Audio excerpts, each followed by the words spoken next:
Beloved brothers and sisters, when you are married, go out of your way to make sure that your spouse is reassured hundreds of times a day that you adore them, you love them, they mean everything to you, and to you they are the most beautiful human being, and try and be that for them.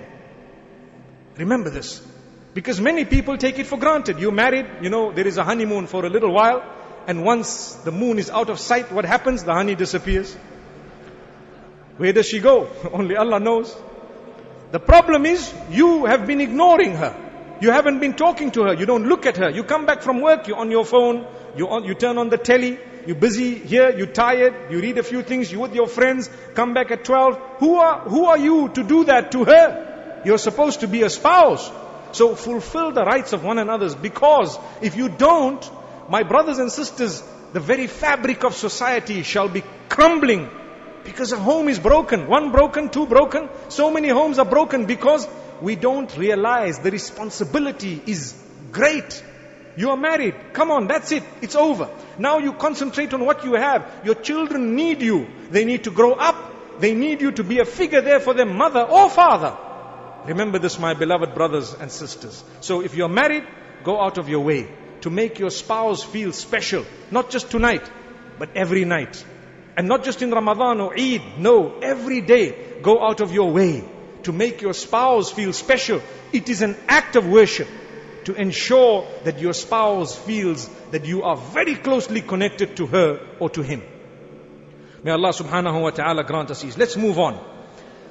In the home, it is important for us to liven it up. The children will learn, the house is filled with blessings of Allah subhanahu wa ta'ala, and Allah subhanahu wa ta'ala's mercy descends in the home. Allah makes mention in Surah An-Nur, verse number 36, of the men who actually praise Allah in their homes. في بيوت أذن الله أن ترفع ويذكر فيها اسمه يسبح له فيها بالغدو والآصال رجال. Allah speaks about the homes and how there are men who praise Allah morning and evening. In the houses they praise Allah. Who are those men? رجال لا تلهيهم تجارة ولا بيع عن ذكر الله وإقام الصلاة وإيتاء الزكاة يخافون يوما تتقلب فيه القلوب والأبصار.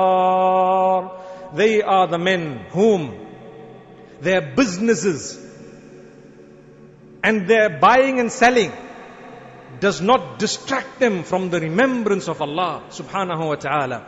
They fulfill their salah, they read their Quran, they engage in the dhikr of Allah subhanahu wa ta'ala, they liven their houses with the remembrance of Allah subhanahu wa ta'ala. They are never distracted by business dealings or by buying and selling, not at all.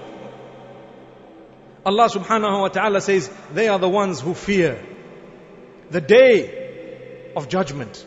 They are the ones who are conscious of the day, that the hearts will be turning and the eyes, the vision will be turning, the day of judgment. If we are conscious of the day of judgment, we will prepare for that day.